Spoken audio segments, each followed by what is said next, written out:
Hello, everyone. Welcome to our Coming Out Stories from India series. Coming out.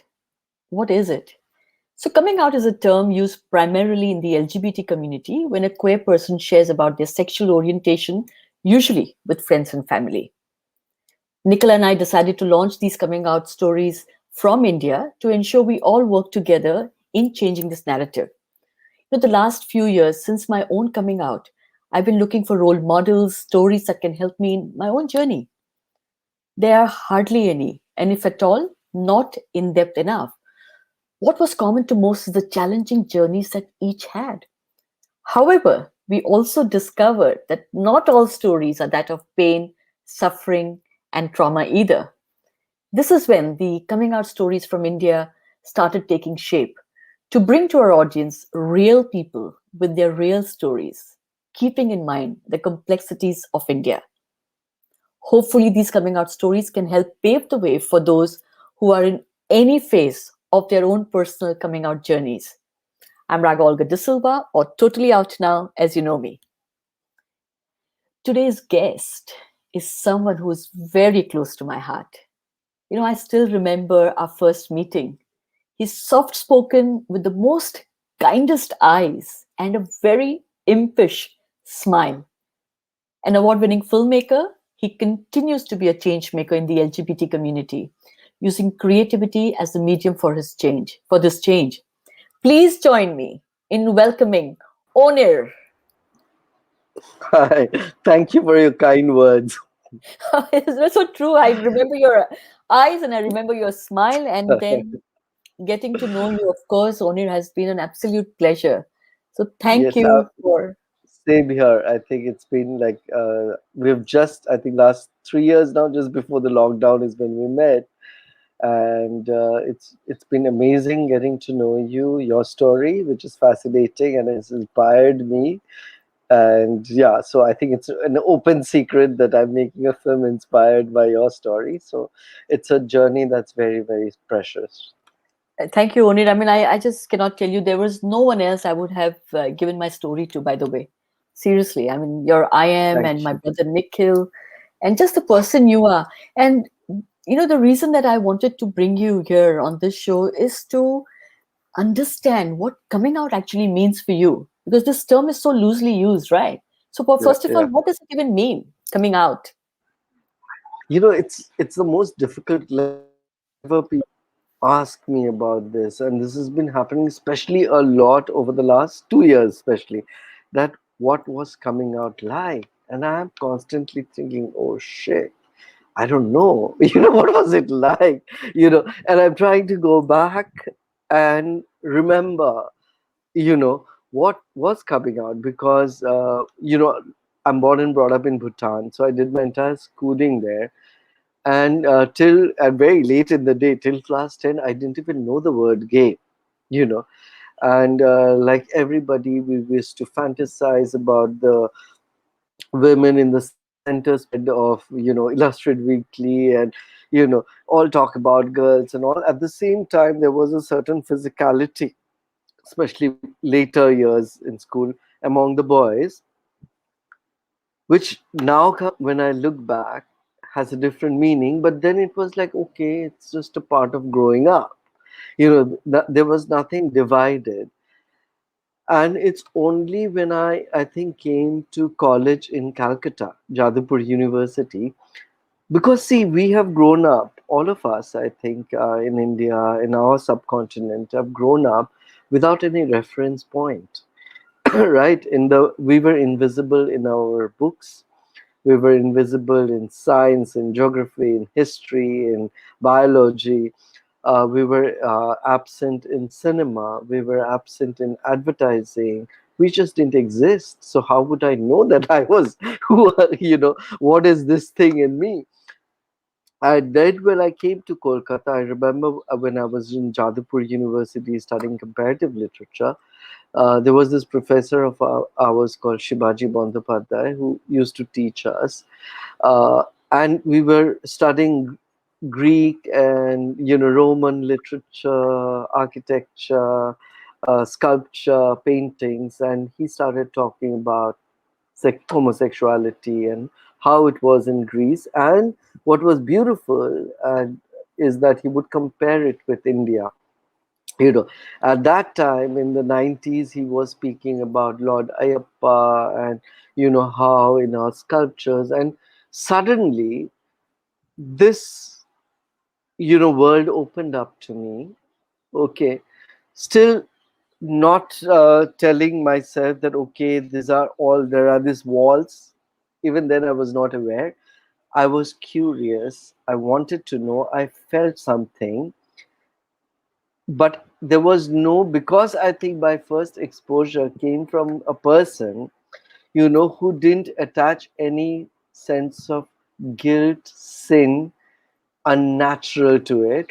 So when my interest in discovering myself started, it was without any sense of guilt. I was like, okay, let me explore, and remember, like at that time, I was also, falling in love with girls in the class.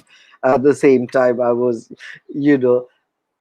experimenting with boys, but I never felt guilty about anything. I didn't feel that I was hiding. It was almost like everything around sex at that time was anyway hush hush. So I was not generally talking about it to everybody, you know. And then just after my graduation is when I went to Berlin to study. And suddenly, again, the world, another phase of opening up where you suddenly see that, okay, there are something called gay bars, and then I would look up in the newspaper and there used to be this dating. Uh, ads kind of a thing, just like matrimonial column. There used to be like dating, whatever, and there used to be for also gay men and women. And I used to look who is interested in South Asian. And Men seeking I men. used to, yeah, though I was in like I think 90, 20, 21 then, but I used to look much younger. you know so mostly people would think that, oh shit, it's a child, go away, kind of a thing. But in a sense, when I was there, I was open with all my colleagues there, whoever was there, because so my journey of technically being open started from there. Though I don't, I always say that I was never really closed. It was a way of discovering myself, and So, then yeah. no, no, go on, go on. Sorry, sorry. So Please and go on. then when I came to Bombay to work, I was the other day, because I'm working on my biography, and I was talking to this friend, music director Preetham, whom from the 90s we were friends, we were doing things together. And I was telling him, during those time I used to go to voodoos. I don't know whether I was. He says, Onir, you have always been telling us about all your escapades, you know. So you were always so I had forgotten myself that two people who mattered to me, my friends and colleagues at that point. So it was not that I would meet everybody and say, hey, hi, I'm gay. But whoever mattered to me knew. All my closest friends knew. So there were, I think, various stages.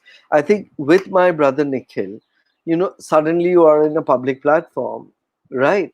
And Yeah. your voice matters. Then it became more and more and more and more and more slowly open.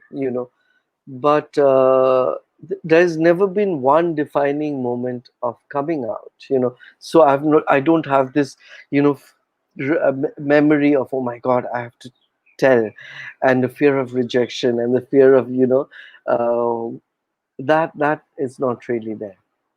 That is why I actually really love your story, because I think I'm hoping that the future generation, or there are people right now who actually live this story of no shame, no guilt, though they don't consider it a sin, because we were consistently told in Mumbai.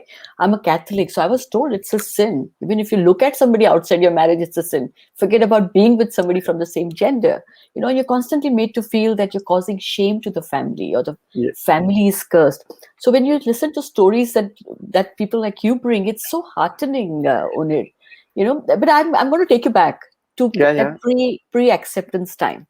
So you, when you were in Bhutan, because Bhutan, of course, it's such a, like, what, you have 700,000 people who live there. It's a Yeah, very small yeah, country, right? yeah, And it yeah. is a place where happiness is one of the happiest places in the world, And right? Is it also, right? Yeah. homosexuality is decriminalized, one.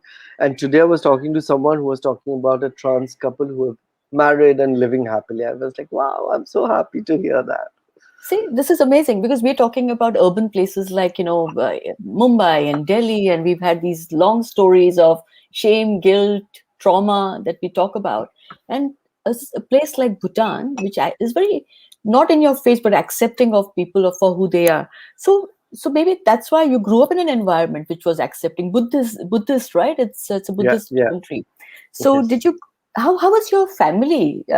Like your siblings, your mom and dad? Were there any conversations about homosexuality at all growing up? No, because just like I was not aware, none of us knew what was this word gay. Never heard about it. So I think we just grew up without. At that time, there was zero reference, like I told you. In anything, visual representations or anything that we saw. But I remember only thing is sometimes when we used to come down for our holidays to India. Every winter we used to come down, and I distinctly remember that there was a relative of ours, you know, and he used to playfully always kind of touch inappropriately me, my brother, and we used to hate it. And we used to keep telling, we didn't know what was happening, but we used to tell mom, dad that we don't want to live with this relative. And I don't know, somehow I think our parents got it, because after a point we used to always, whenever we used to go to that city, we used to live in a hotel. But I remember, again, not knowing what it meant, but feeling extremely uncomfortable uh, by this relative's touch, kind of thing. But apart from it, only later years, when, like I told you, there was an amount of physicality but I didn't know that was being gay or anything. It was like, and out of them, if I think, most of them are now married and straight. So I feel that, all of us, and I strongly believe in it more and more, are, or actually maximum of us, are fluid in our sexuality. It is as we grow up, we start making these boundaries, and these boundaries become so much of a part of our system that we don't let ourselves explore and cross. So it was, only at a certain point in my life I started putting out in all my, social uh, networking spaces, wherever platforms, that hi, I'm Onir and I refuse to be invisible. That used to be my tag. And though I was always conflicted, because I thought that I think I'm fluid, because if I like someone, I like someone. When I used to fall in love with women in college, it was not fake. I genuinely felt, but at some point I thought that, oh, I like guys also, and I don't want to live, and I maybe like guys more, and I don't want to live a double life. And I Hmm. chose, but tomorrow I might fall in love with a girl, and if she accepts me, I don't care, and I feel that we all are, constantly putting ourselves into shackles and judging ourselves and judging others. Whereas I think life actually has so much more beauty to offer if we just didn't have all these terrible, compartments. It's so interesting you say that, and I'm just going to bring the reference back to my life. I remember being in uh, a pub in Bandra with some friends, and I was saying that, oh, I feel so gay, and like, because I just recently had accepted myself, so I started flirting with the word gay, queer, and my friend turned around and said to me, "You're not gay. Don't kid yourself. This is my friend telling me who I am. You're bisexual." I said, "How do you decide that?" She said, "You've been married, you've got kids, so you're bisexual." So there are people who try to put us into boxes of their Yeah, preference, right? yeah, yeah, And only we will come to this because I want to have this conversation with you because our community. is the best at it. We are masters. We have a PhD in it. I I have know they're like, oh God, recognized. like sometimes I get like, oh my God, there's another.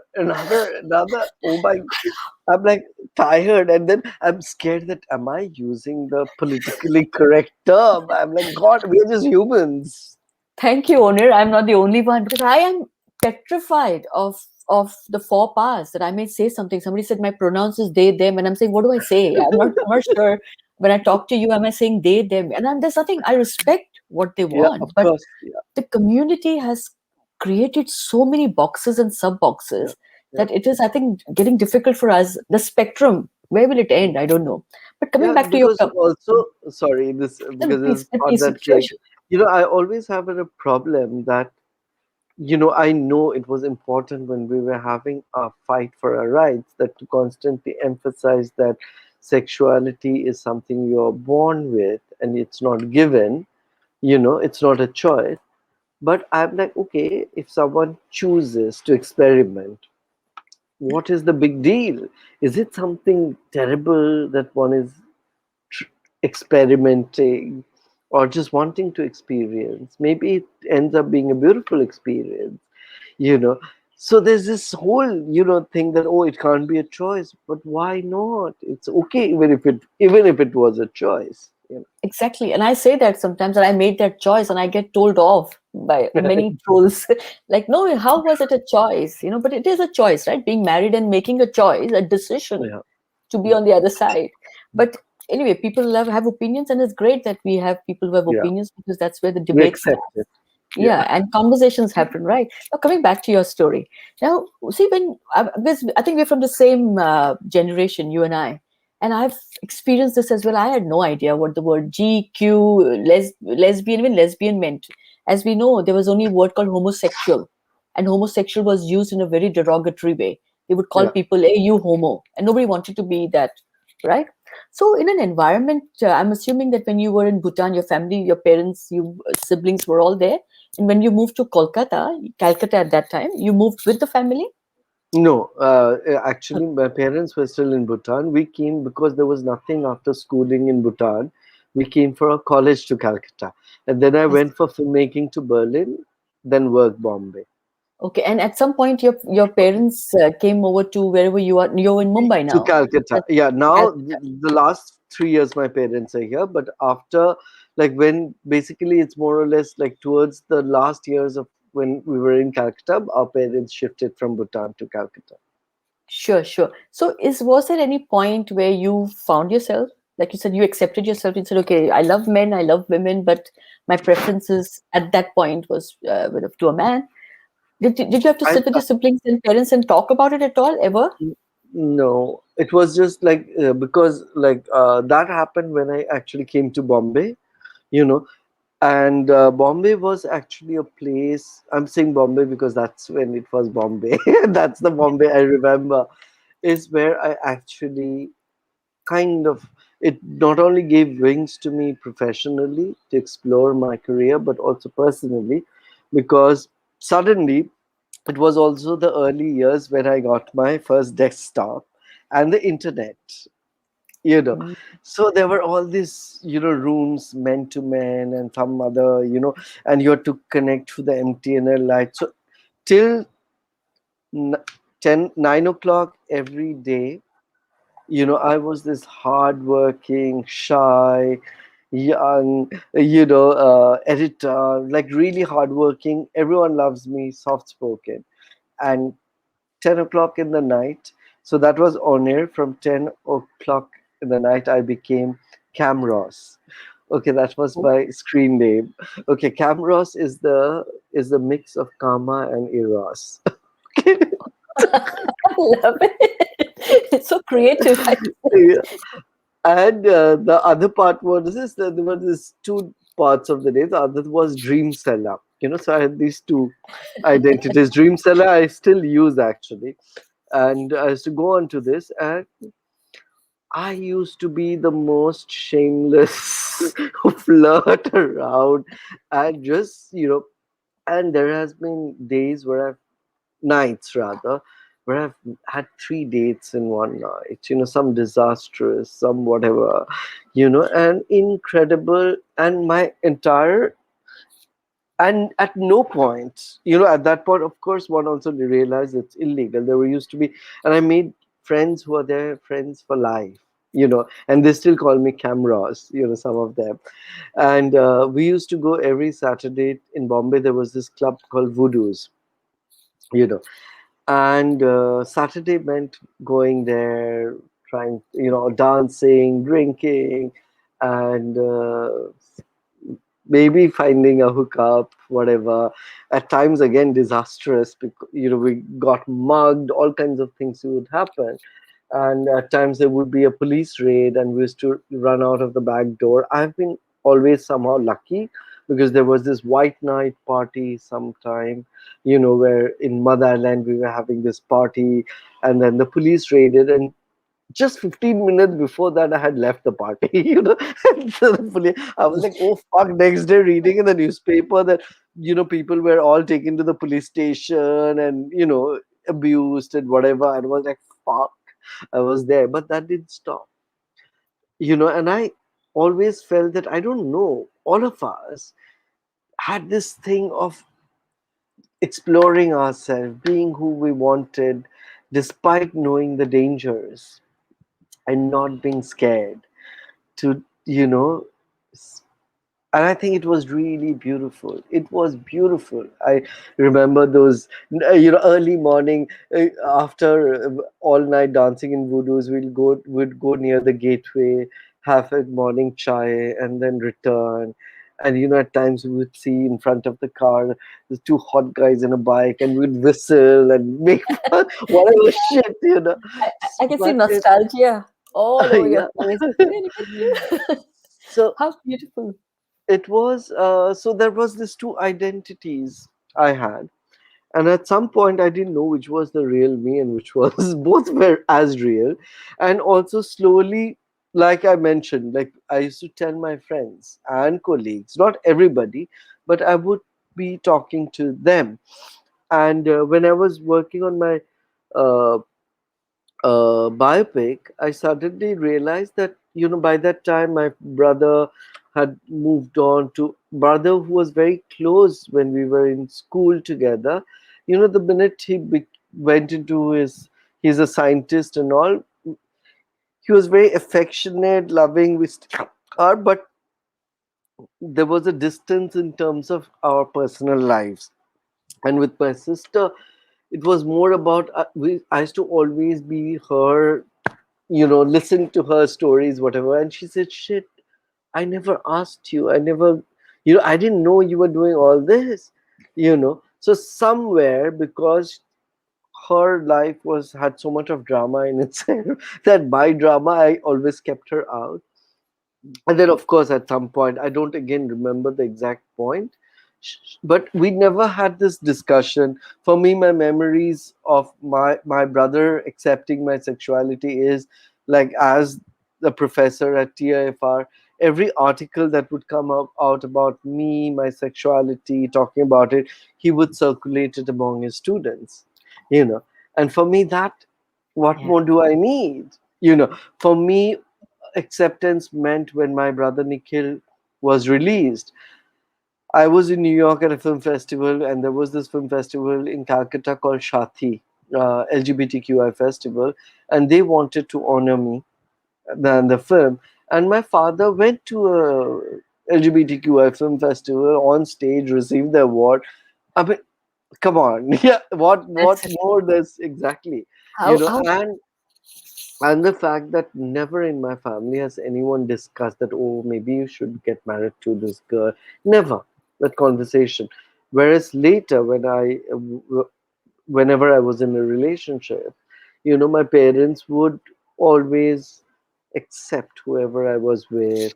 If we were going out of town, they would tell my lover that, listen, take care of him and all those. I was like, oh God, what are they doing? how Uh, how yeah, fortunate, isn't it, yeah, Onir? How yeah. fortunate to have such a family. And I'm hoping the audience who are watching will look at this as like it's a real privilege. to have a family like Mm. this, because in times, as we know, there have been very difficult times for people. No, Onir, I'm just going to come back to something that I caught on as you were speaking. During that time when you were in Mumbai, or the coming out phase, I'm going to use the word coming out because Yeah, it's still a phase of you coming out in terms yeah, of going for parties. It was not that openly accepted, right? It was yeah, underground. I, absolutely. I've heard of quite a lot of horror stories. Apart from cops coming in and abusing and beating up people, I've also heard stories of violence in intimate relationships. Somebody would go and be with someone for the night. In the morning, pick up the VCR those days and leave, and you couldn't do a thing because what would you go and say to people that my lover, male lover, did it? So, did you have any such Yeah, experiences, so or I have had, of course, I have had, like, I have had did you people steal? who I have, hooked up at voodoos, and while returning, I get mugged, and they take away my money, and things like that. There has been things that when I have been with someone and I wake up in the morning and I suddenly realize the person is not there, my mobile is not there, and of course, because it's criminalized by law, you can't go to the police. There is that element, and I would tell my friends, and they're like, oh God, how could you be this careless? Da, da, da. It's just because of your lust that you just go with anybody. You have to be careful. How can you get someone home? Da, da. But I suppose the need to be yourself was so much more, and also came also, it was not just joy, it also came with a lot of pain, because there have been people who you think is special in your life, and then they suddenly disappear or decide that, okay, they have to get married, and they disappear from your life. So you suddenly start at some point, with all this fun happening, realizing that, because you also want, sometimes, to wake up with someone, to travel. I mean, and I don't mean like just like a to be with someone, and you realize that how difficult it is, because most people are not open. you know the biggest difficulty is that, okay, people are okay having fun, but beyond that, they're not, because they're not open in their lives. They want to, unfortunately, many of them go back to the, getting married, and have a life which, and some of them have wanted me to be a part of that life, which I've always said no, because I don't want your lie to be a part of my lie where it hurts someone else. If you are willing to tell your wife that, okay, I also love a guy, I'll be there, you know, Oh, but interesting. not as a, not someone, like, at least then I'll think about it. Mm. I'll think about it, that am I willing to be in a relationship where I know the person that I love is going to get married. But I will at least think about it if he's honest about it to his wife or girlfriend, whoever. But if he is not, then I don't want to be the Sure. reason of hurting someone else. But it's interesting that what people don't realize that these are these shades, the shades of gray that are in, the gay relationships, right? This is a shade because you never know when you go out and date someone or you fall in love. There's no guarantee that that person is going to accept themselves and be with a same gender partner, right? So that's the risk you take. But I'm going to come back to a certain aspect of it. Gay relationships, it's quite different to Yeah. lesbian relationships, right? I mean, I'm generalizing. I know there is aggression in intimate relationships a lot. I know I've faced that in the past in one of my relationships. So is it difficult to be in a gay relationship, man to man? Is there aggression natural? How do you manage that? Honestly, whenever I have been in a relationship, while it lasted, it's been beautiful. I'm not a person who accepts violence, and it's aggression. Violence has never been a part of any of my relationships. Actually, uh, one of it, of course, ended up where I realized that there was a lot of lies, you know, and it made me feel feel sad that I didn't know. And it was a kind of nearly 3 to 4 years relationship. And I started, and it was one of my most intimate, most intense relationship. And what really hurt is when the lies and the deceit all surfaced. I no longer knew if any of the love that I experienced and I thought was the most beautiful thing was real. And I Oh, never had a closure. I never know. I keep trying to tell me that no, it can't all be fake. It can't all be manipulated. I was not. I could feel the love, but yet I don't know. And I feel that that happens with a lot of people, that you don't know. That I don't like, also with me, because I'm a filmmaker. Very often, I don't know why someone wants to be with me. And now though, I get sometimes proposed like every. Suddenly after this like article on Delhi Times that or Times India that's come out that I want to get married. yeah. I'm getting like, you won't believe it, the number of messages I got today. Just people wanting to hook up, have sex, have da da da.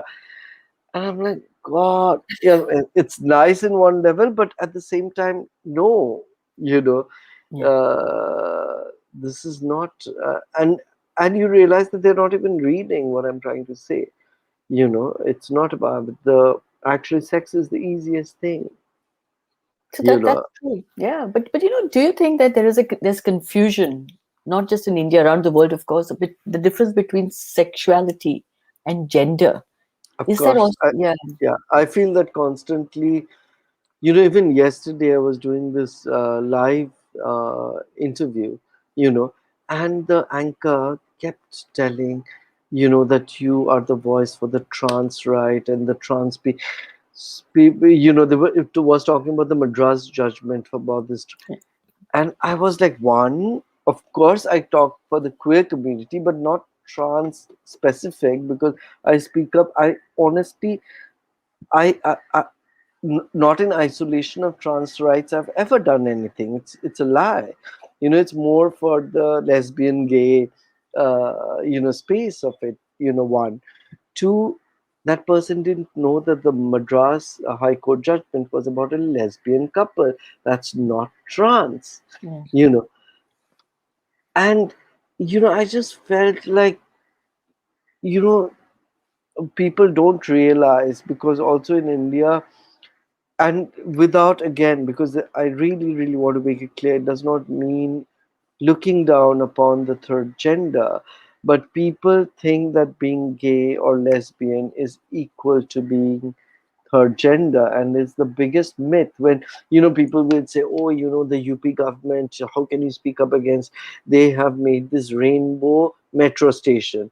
So I said, are you aware that those, most of them, and again, I'm glad if someone celebrates trans lives, but it's all about trans empowerment and trans lives. They have no idea, you know, that, by queer, it also means gay, lesbian, which is sexuality, and gender are two different things, you know, and, Agree. and it's also so complicated.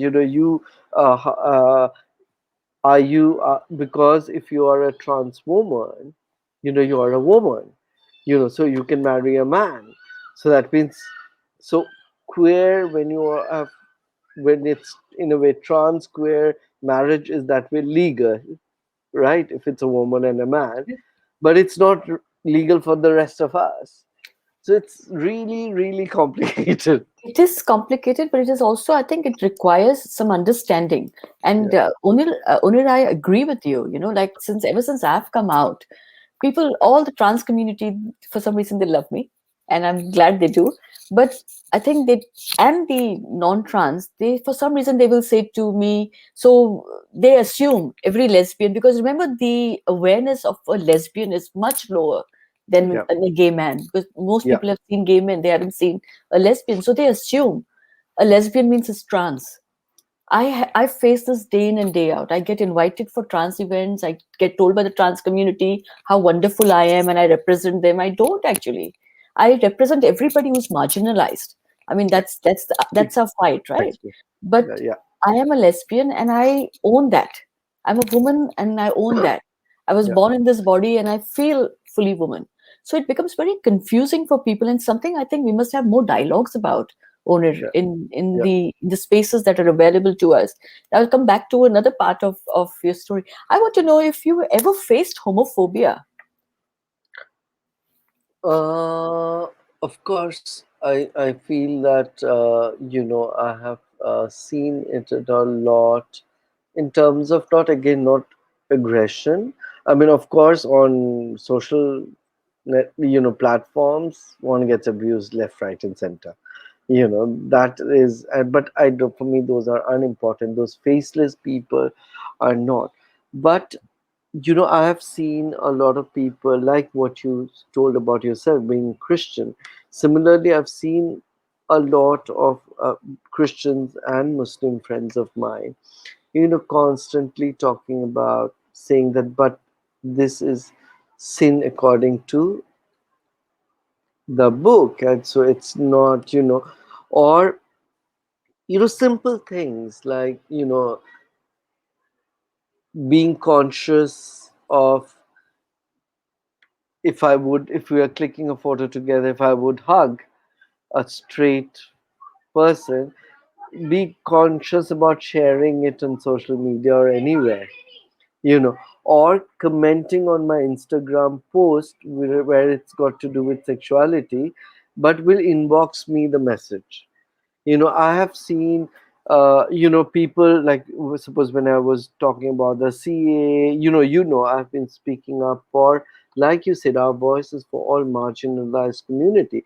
So I speak up for minority rights wherever I feel it's violated, right? And I have people constantly messaging me that, Onir, why don't you? But I see that whenever I'm talking about queer rights,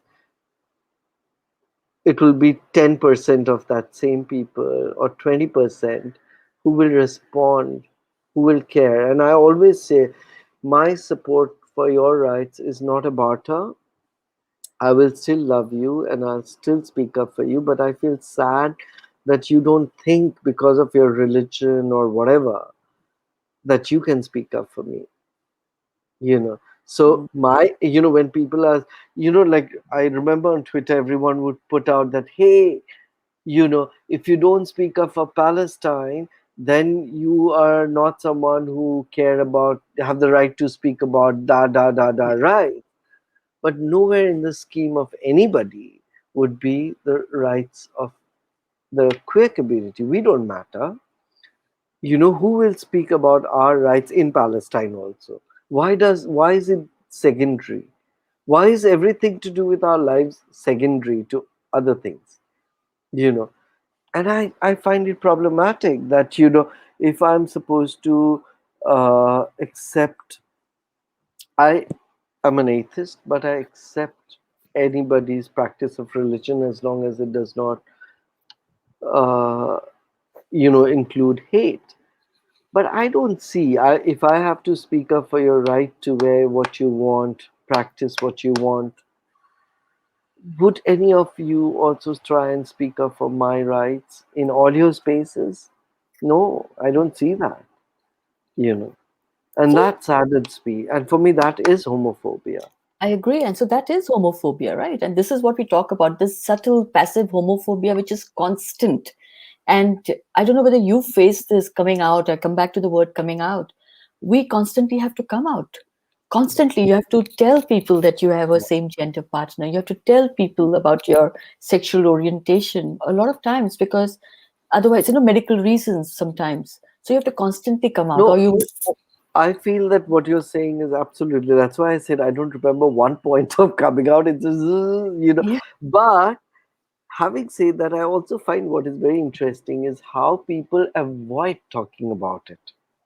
They'll skip the issue, you Yeah. know, issue, quote unquote, or they'll say that, Honor, we like the kind of, issues you deal with. Hello, it's my life.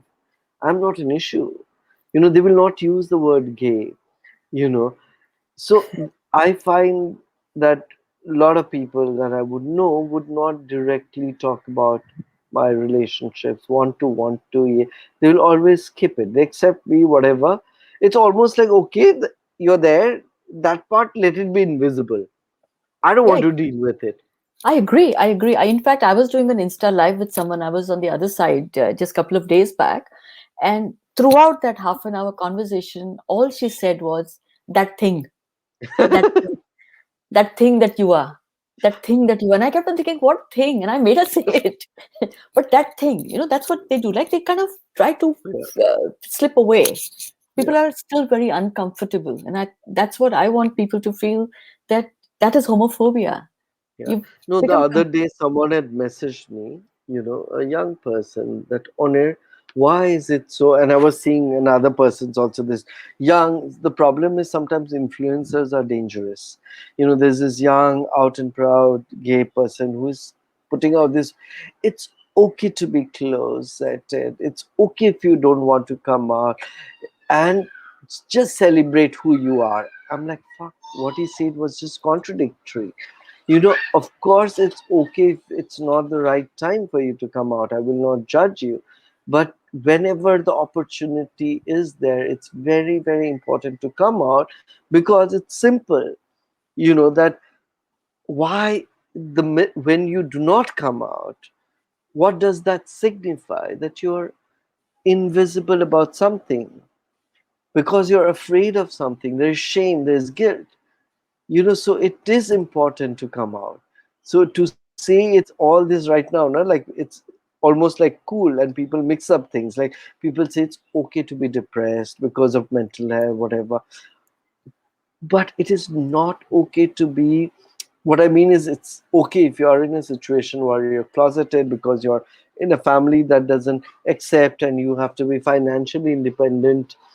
You're not, you're afraid of violence. All that I understand, and I'm with you.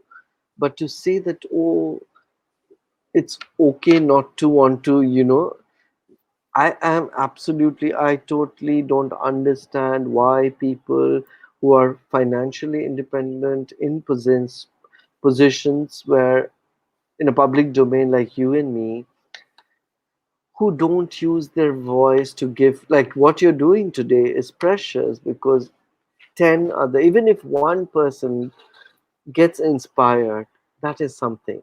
And I feel that more and more of us that comes out and talk, it not only empowers people who are trying to come out, but also their parents, their families, saying that, okay, all these people are, doing so well, and they're happy, and they're loved.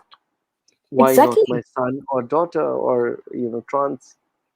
Yeah, because that's exactly right. Parents are fearful for their children. That's the place they come from. And what you and I are sharing through our share, we are basically saying that it's okay to be who you are. Come out of the closet. Like I say, the closets are for clothes, not to hide your truth. And I know who you're talking about. And I also had a comment like, you can't tell people to come out and be yourself, and in the next minute tell them stay in the closet, Abhi, if you're not ready.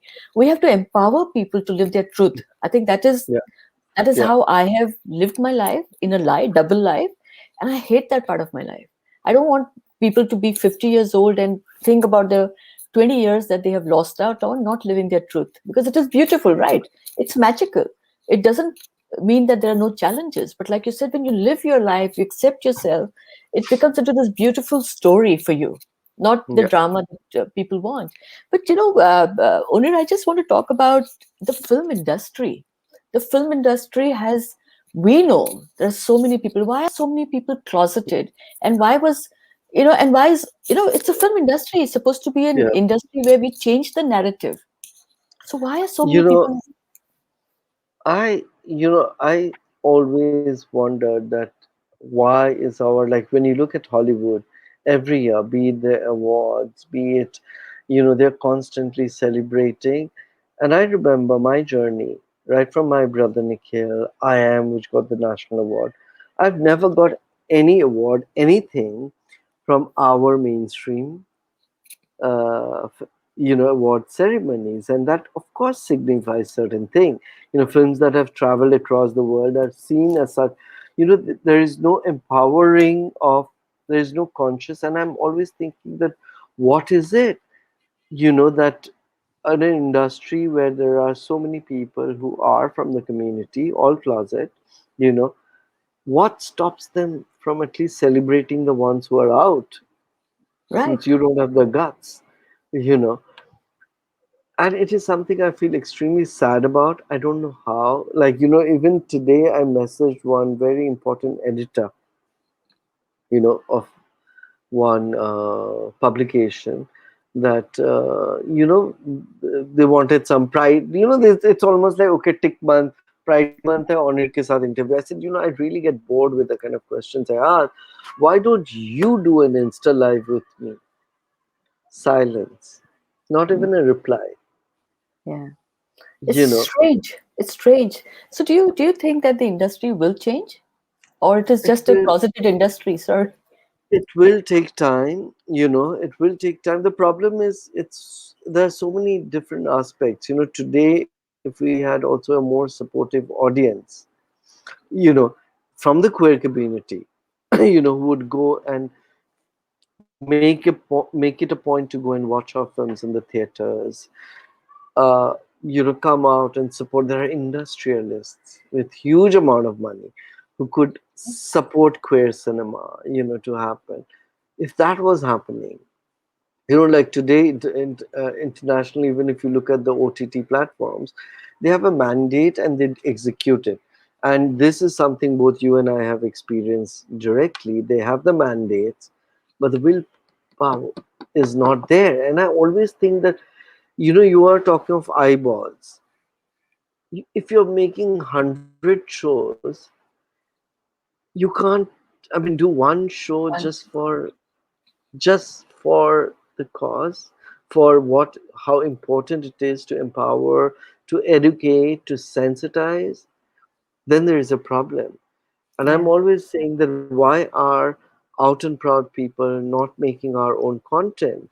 If someone is fucking closet, sorry for my language, you know how is that person going to actually represent what being out and proud means? Because that person has not even dared to say that, Correct. hey, I'm gay or No, I'm lesbian. exactly. But interesting, interesting. I read a certain person's comment from the industry. She's from the industry. I will not take a name because the OTT platforms are showing a lot of content now, suddenly around the LGBT community, right or wrong. It Yeah. doesn't matter whether they're Mm, representing it. mm, They have their own stories, as you know. We just spoke about yeah. another filmmaker, but there is a lot of much more content out there than there was. And this person made a comment saying, "Oh, just watching all these TV programs and OTT platforms, I feel that you would imagine that all of India is suddenly turned gay." And I thought, how dare you say something like that? You Mm, should celebrate that finally India is letting the audience actually a view into a world which they don't really have but exists. We're talking about 6 to 7% of India in the workforce itself, who yeah. is, we're talking about Yeah. 80 to what 100 million or much, much more, right? And you're saying that it feels like India is gay just Mhm. because of the content. So don't watch. But we need better voices, right? We need Yeah. people who for instance, in the corporate world, there is DNY, and now like diversity, inclusion, Yeah. equity that is Yeah. being celebrated. Tokenism in some cases, tick in the box. DNI here, so let's get Onir, Raga, Yeah. Parveen To talk. Shahanis of the world to talk. Yeah, which is fine. But in the corporate world, they've started taking this quite seriously. So, is the film industry, you think, at some point going to have policies around taking this seriously? And I hope. should that be a fight? I hope so, actually, but I don't see. Even forget about that. Even right now, with the whole Me Too movement, there's been so much of resistance in even empowering women. You know, so we are far, far away. you know and I feel that it's only slowly now that women are getting more and more space, and you realize, like someone was asking about violence, but and I feel that the more we claim our space, be it for women or for the community, the more resistance, and which sometimes transforms as violence and aggression, comes from the heteronormative world, because they have been so long used to that this is my world and everyone else is my servant. We shall dominate, and we shall tell them what to see, what to eat, how to dress, how to kiss, everything, right? But that world is changing, and obviously there is a repercussion, there is resistance, uh, and that's why it will take time. And I feel in the film industry we are still, like right now when I'm making a film, I'm constantly trying to see how I can work more with people from the community. And I find that people are so scared to come out, you know and so it's like it's not easy, to even do that, because people might also start stereotyping them, you know Yeah. like for example, when people say that, oh, shouldn't you cast a lesbian for a lesbian role? I said no. I said that if I would get a lesbian who is good for the role, I would definitely cast her. I would actually have, which I shouldn't, but I will have a preference. But I believe that a lesbian should have as much right to portray a straight character, because again, sexuality and gender are two different things. And a gay man should be able to, as an artist, portray anything. Why should that be defined by, it's different when you're talking that, oh, a man or a woman is playing transgender, that is a problem. That is like men dressing up as women till women were allowed to, you know. So Yeah. there I would fight, but I would not fight for saying that, oh, gay men should only portray gay, straight, straight. Where do we stop? We just create more and more and more and more brackets. I agree with you. It's like basically even in the workplaces, if you have to compare that to a corporate workspace, it's like making sure that a lesbian or a gay person or from the community, they get a role based on their skills and capability, not because of their sexual identity either. Yeah. So, Yeah.